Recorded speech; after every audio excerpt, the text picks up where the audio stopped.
अस्सलाम वालेकुम class 9। Hope you all are doing well. Last lecture में हमने जो है वो 4.4 की थी, उसके हमने क्वेश्चन नंबर 1 कंप्लीट कर लिया था और क्वेश्चन नंबर 2 का जो पार्ट 2 है।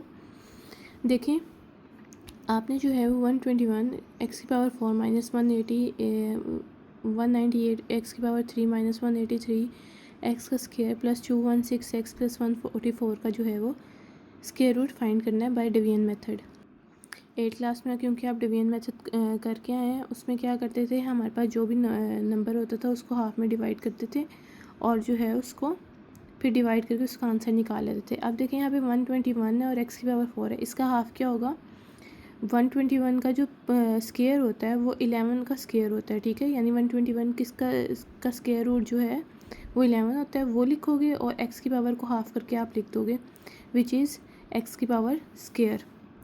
अब नेक्स्ट जब आप इसको यूँ करोगे तो 11 से क्या होता है 121 और एक्स स्क्वायर वहाँ से भी मल्टीप्लाई होगा और ये वाला एक्स स्क्वायर भी मल्टीप्लाई होगा, तो ये क्या हो जाएगा एक्स की पावर 4। डिवीजन में हमेशा ये बात याद रखनी है कि साइन चेंज होते हैं। जब आप साइन चेंज करेंगे तो आपके पास पीछे आ जाएगा 198 एक्स की पावर 3 माइनस 183 एक्स की पावर स्क्वायर। आप क्या करेंगे, इस 11 को और इस 11 को आपने क्या करना है, ऐड करना है। जब आप ऐड करेंगे तो ये हो जाएगा आपके पास एक्स के 22 एक्स स्क्वायर, ठीक है। उसके बाद आपने चेक करना है कि आपने इस पूरी 198 को एलिमिनेट करना है यहाँ से। तो आप 22 को किससे मल्टीप्लाई करोगे कि आपके पास 198 आए, तो 9 से मल्टीप्लाई करते हैं तो हमारे पास 198 आता है। बट यहाँ पे सेकंड एक ये बात है कि ये 198 माइनस का आ रहा है, तो हमें माइनस का 198 चाहिए। अगर हम यहाँ पे प्लस का 9x से मल्टीप्लाई करेंगे तो ये प्लस का 198 आ जाएगा, तो इसलिए हम माइनस के 9x से मल्टीप्लाई करेंगे ताकि जब वो 22 से मल्टीप्लाई होगा तो हमारे पास माइनस का 198 आए, ठीक है। और फिर वो माइनस का 9x वो भी सेम यहाँ पे जैसे हमने पहले किया, यहाँ पे भी माइनस 9x लिखेंगे, इसके साथ भी लिखेंगे और जब वो आपस में मल्टीप्लाई होगा तो 9 9 सा 81 और ये एक्स स्क्वायर हो जाएगा, क्योंकि ये भी एक्स है ये भी एक्स है, बेस सेम और पावर ऐड हो जाती है तो एक्स स्क्वायर हो जाएगा। ये माइनस दोनों प्लस होंगे तो यहाँ पे आपका प्लस का साइन आएगा। डिवीजन है तो साइन चेंज होंगे, इसके साथ माइनस का साइन आ रहा है, ये प्लस में हो जाएगा, ये प्लस का आ रहा है माइनस में हो जाएगा, ये कट जाएगा और ये माइनस क्या होंगे, ऐड हो जाएंगे। जब ऐड होंगे तो आपके पास 264 आएगा माइनस का, क्योंकि बड़ी वैल्यू के साथ माइनस का साइन है। अब बाकी जो दो रिमेनिंग वैल्यूज़ रह गई हैं वो भी आप लिख लेंगे साथ ही। अब आपने क्या करना है कि 264 को पूरे का पूरा एलिमिनेट करना है। अब अगर आप 22 को 12 से मल्टीप्लाई करते हैं तो आपके पास 264 आ जाता है, बट हमें 264 चाहिए माइनस का। जब हमें माइनस का 264 चाहिए तो जाहिर सी बात है हमें 12 को भी माइनस से मल्टीप्लाई करना पड़ेगा। जब आप 12 को माइनस से मल्टीप्लाई करके 22 से मल्टीप्लाई करेंगे तो आपके पास ये पूरी वैल्यू जो होती है वो कट जाती है और आंसर यहाँ पर आपका 0 आ जाता है। मीन्स कि अगर आप इस पूरी वैल्यू का स्क्वायर रूट लें तो वो इक्वल आता है इसके। प्लस माइनस हम इसलिए डालेंगे क्योंकि हमें नहीं पता कि इधर जो x की वैल्यू है वो पॉजिटिव है या नेगेटिव है। सिमिलरली ये क्वेश्चन नंबर 3 है, आप एक दफ़ा देख लें ये भी। अगर इसमें भी कोई कन्फ्यूजन है आप मुझसे पूछ सकते हैं। ये क्वेश्चन नंबर 3 का आंसर है। ये नेक्स्ट जो है ये क्वेश्चन नंबर 4 है। जैसे हमने पहले रूल पे किए हैं ये सारे वैसे के वैसे होंगे। अब नेक्स्ट ये वर्ड प्रॉब्लम्स हैं। अच्छा जी, वर्ड प्रॉब्लम है हमारे पास कि an investor return RX in rupees after investing X1000 rupees in given quadratic expression. और एक्सप्रेशन आपके पास क्या ये है, RX minus x square plus 6x minus 8। वो कह रहे हैं कि एक जो इन्वेस्टर है उसने कुछ रुपए जो हैं वो इन्वेस्ट किए थे और उसके बाद उसका जो रिटर्न आ रहा है वो इस क्वाड्रेटिक इक्वेशन में आ रहा है। अब आपने वो अमाउंट बतानी है कि उसको रिटर्न कितना आया, ठीक है। सेम पहले क्या करेंगे, हम इक्वेशन लिखेंगे। देखें इस पूरी इक्वेशन में से -1 कॉमन आ रहा है, वो मैंने लिख दिया और फिर इसके ऊपर हमने मिड टर्म ब्रेक मेथड करना है कि मल्टीप्लाई करेंगे तो 8 आए और ऐड करें या सब्ट्रैक्ट करें तो हमारे पास 6 आए। तो वो 4 2 8 होता है और 4 में अगर 2 ऐड करें तो 6 हो जाता है। साइन बाहर माइनस के अंदर साइन चेंज हो जाएंगे, +8 आ जाएगा, यहाँ से x कॉमन आएगा x-4, यहाँ से -2 कॉमन आएगा x-4। आपके पास ये वैल्यू आ गई है। क्योंकि रिटर्न उसको वापस जा रहा है तो इसमें इट्स मीन कि जो उसके पास फाइनल अमाउंट होगी वो इक्वल टू 0 होगी। ये देखें, हम जो हमारे पास गिवन क्वाड्रेटिक इक्वेशन है उसको इक्वल टू 0 कर लेंगे। जब इक्वल टू 0 करेंगे तो मीन्स जो हमारे पास पूरी इक्वेशन हमने सॉल्व करके आंसर निकाल लिया वो भी इक्वल टू 0 हो जाएगी। यहाँ पे ये जो -1 है जब उधर जाएगा, यहाँ मल्टीप्लाई हो रहा है, उधर डिवाइड होगा। 0 से कोई भी चीज़ डिवाइड होगी तो आंसर 0 ही आएगा। अब या तो ये 0 के इक्वल हो सकते हैं या ये 0 के इक्वल हो सकते हैं, दोनों के इक्वल करेंगे 0 के। तो यहाँ पे ये -2 है, जब उस तरफ जाएगा तो प्लस हो जाएगा, ये -4 है, उस तरफ जाएगा तो प्लस हो जाएगा। ये 4th वर्ड प्रॉब्लम है, वो भी सेम आपको गिवन है। ये देखें जो क्वेश्चन नंबर 3 हमने किया उसमें उसने क्या, factorise the expression and find the investment level that result in 0 return, यानी रिटर्न उसको 0 आ रहा है, इसलिए हमने इस पूरी इक्वेशन को इक्वल टू 0 किया था। नेक्स्ट है, अब companies profit PX in rupees from selling X unit of a product is modelled by the cubic expression, ये क्यूब वाला एक्सप्रेशन है। Find the break even point where the profit is 0, वो point बताना है जहाँ पर आपका प्रॉफिट जो है वो 0 के इक्वल होगा, जहाँ से प्रॉफिट होना स्टार्ट होगा, वो पॉइंट बताना है आपने। मीन्स पहले आप इसको सॉल्व करोगे और फिर इसका जो आंसर आएगा उसको इक्वल टू 0 पुट कर दोगे। ये देखें इक्वेशन लिखी हमने, क्यूब वाला फॉर्मूला पढ़ा था कि आपके पास A माइनस B का होल क्यूब किसकी इक्वल होता है, A क्यूब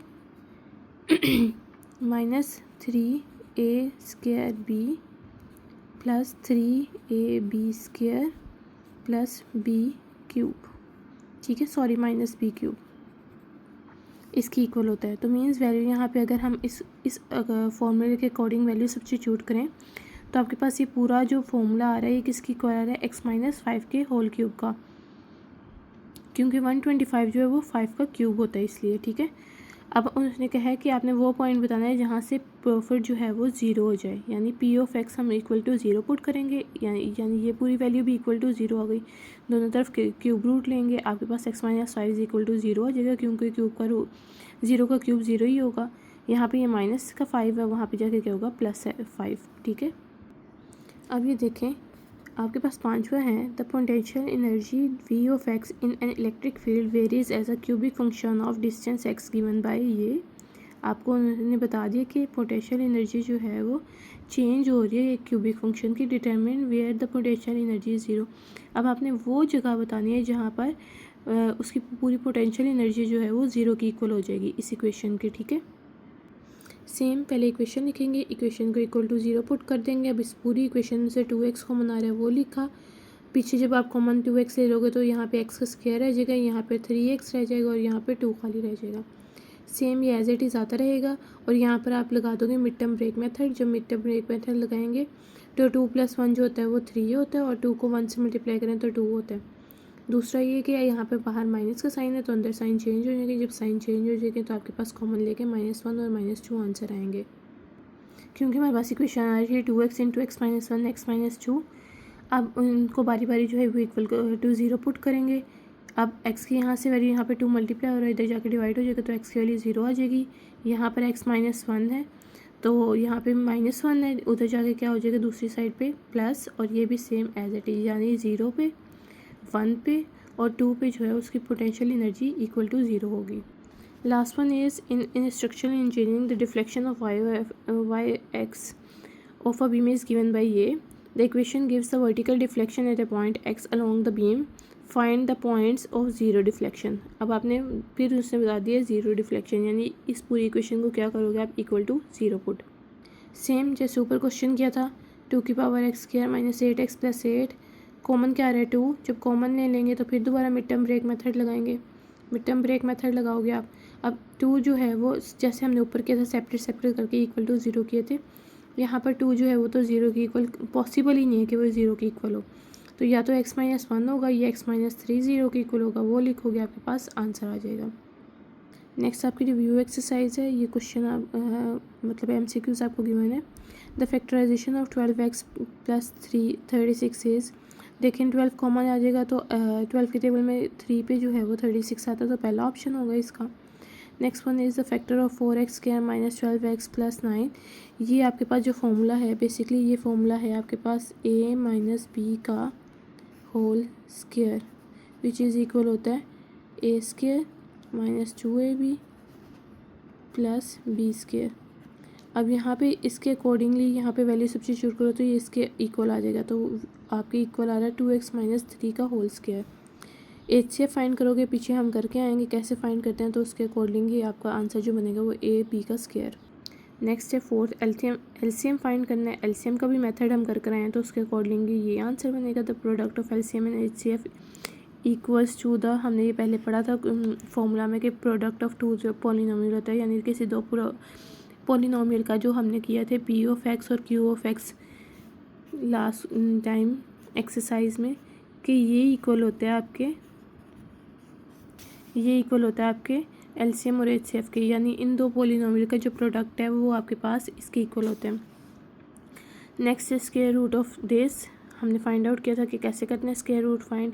इसमें सिंपली आप जो है मिड टर्म ब्रेक मेथड लगाएं तो भी आपका आंसर आ जाएगा। The LCM of a minus B and a minus B की पावर 4।